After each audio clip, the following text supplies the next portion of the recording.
গীতা পাঠ, তারা তো বিজেপির ইভেন্টে পরিণত হয়েছে। আমরা তো বলেছিলাম এটা।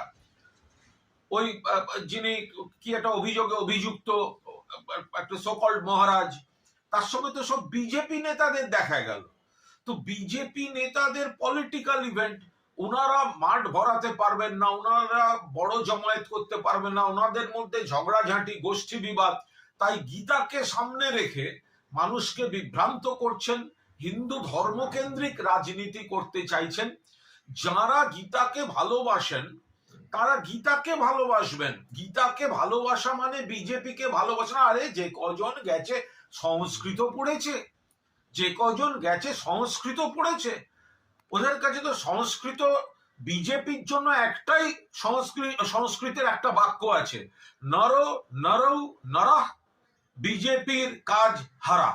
এর বাইরে সংস্কৃতের তার পরের ধাপ পর্যন্ত বিজেপির লোকেদের অর্ধেকের তাদের মাথায় নেই।